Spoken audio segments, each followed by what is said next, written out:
Shalom, shalom, my Patreon family. I'm very excited. This is an auspicious day because I've just got my first PowerPoint that I have worked very hard on. And I'm going to go through it really quick because to make up for this hour and a half shot that I just did. But the PowerPoint is, I'm just going to go through it fairly quickly because I want you to just see it's a visual, and then I'll come back and in the sewed really flush it out. But here, so welcome to, this is called From Peshat to Sewed, the bridge through the Remez.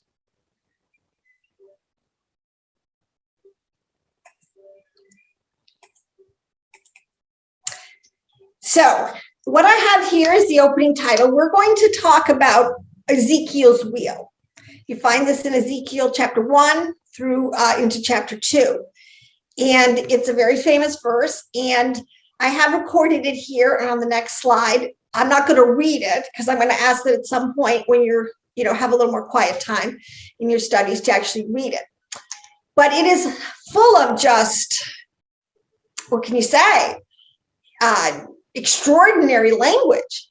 And it has been one of the most talked about, so to speak, or revelatory or even bizarre passages in all of Torah. So right up there with Revelation.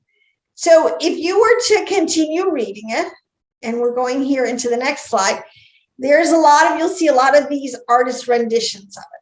Because Ezekiel is all of a sudden, he's seeing this incredible vision that's got an ox and a lion and a lamb and a man with heads that move and these wheels and these wings and these eyes and this huge canopy of, lightning and all this phenomena going on. And it's like, what in the world? Okay.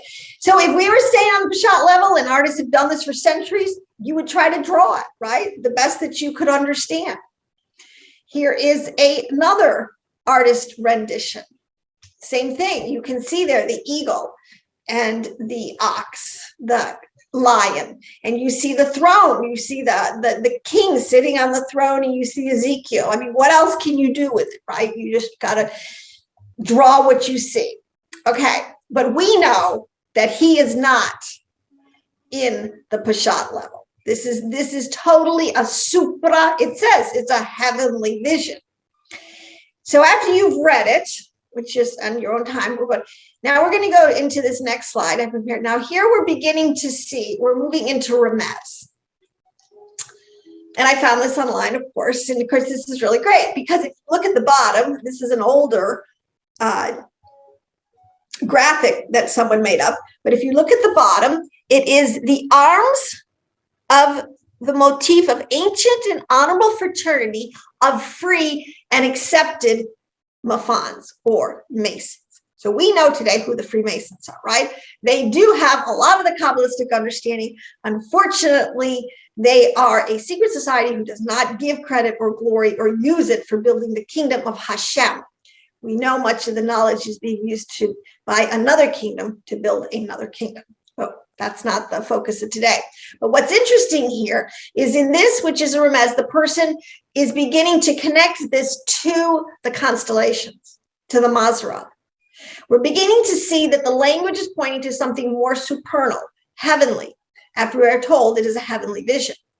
The ox, lion, eagle, and man are the ancient designated 4 quadrants on the zodiacal wheel. Notice who is aware of this interpretation. The Freemasons.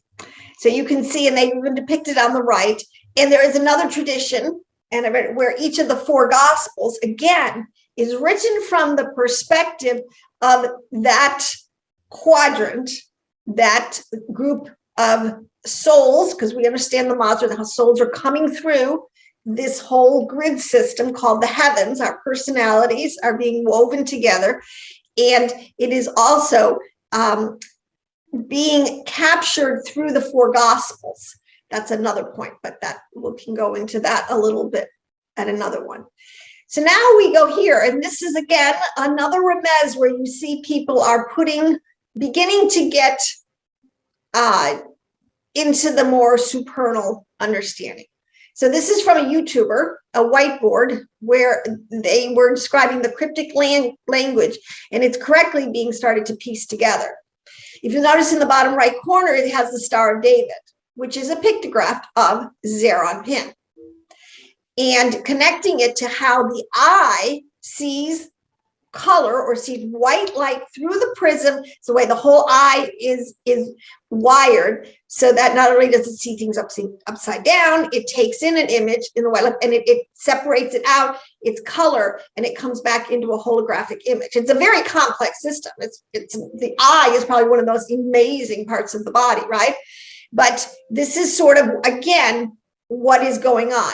Among other things that are being hinted at, this person understands how to take the Peshat words and see them metaphysically. So you'll see over the left side, he's got the concept of the fowl, the cattle, the beast, and the man, and he's equating and understanding the fowl. The eagle is the fowl, the cattle is the ox, the word behemoth in the Hebrew, and the beast is the lion. The man is, of course, the man.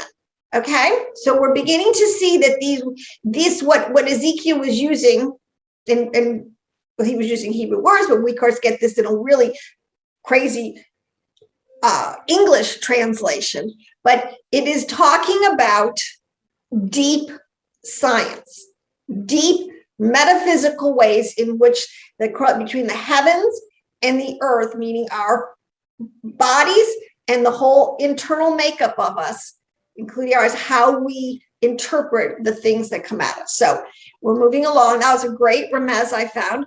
And to reiterate the point, these hints are always given as pointers to spiritual realities. They're always pointing that there's something deeper, which is spiritual realities is just another thing, the unseen realms, right? Our personality, our likes, our dislikes, our mentalities, what we think, our memories. These are all stored somewhere. They're all part of our being.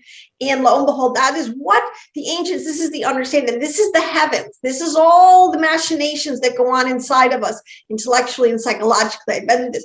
But remember, Yahweh, God is light. In the beginning, he created light, which is the totality of light, is white light. But when you break it down and you show it through a prism, it is a rainbow of color. And let me read that on the right again. It says, Remez always points to spiritual realities, which is actually true science. Newton was the first to rediscover, because this is all in the Zohar, all in our ancient texts, how white light was when put through a prism, separated into the colors of the rainbow. He was the father of modern optics, and he learned this by reading the Zohar. He discovered geometry. That's why Newton wasn't brilliant just because he did have a great mind, but he applied himself to wisdom. He was, and I've said this in many ways, he was one of the diehard students of the ancient texts that anyone has seen outside of some of the Jewish Torah sages. He was incredible. And he gifted the world with a rebirth of much of this ancient knowledge. And we have been able to fast forward into much of our modern technology due to Newton's applying himself to wisdom. So let's go to this one.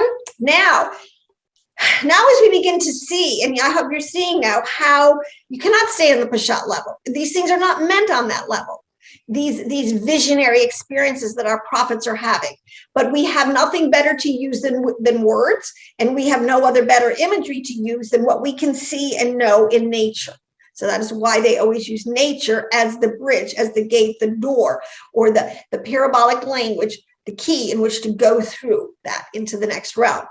So this is how we begin to see, like a seer, how the invisible worlds are couched and garmented or hidden in mundane expressions of nature or whatever, hidden from those who do not have the keys to the kingdom, which is within. And basically, if you don't have that understanding that this is how you enter into the spiritual realms, but it's already been established what things represent. See, this is the difference between a true child of Elohim who builds on the foundation that's already been laid and someone who just tries to make stuff up.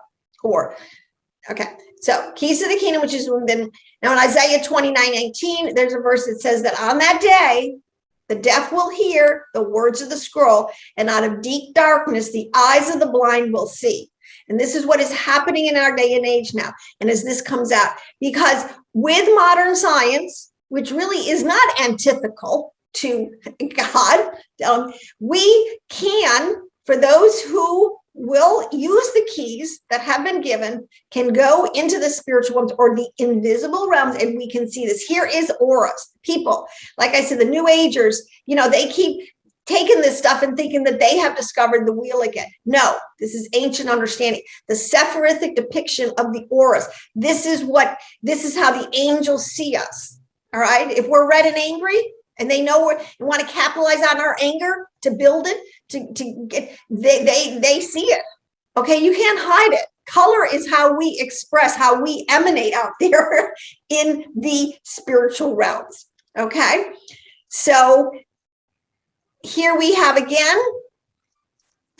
This is the Taurus. This is one of, again, we have a lot of these in the visuals. Well, I'll end up, and this is what we've been building on. We've been taking all of these type of visuals, building them again, putting them back in a completely Bible-centric, Torah-centric format with all the words, the connections, and putting Hashem's stamp back on it. And these are all the visuals you will see that have the stamp also of the elect life. As this teaching ministry is going to teach this now in a Torah-centric way.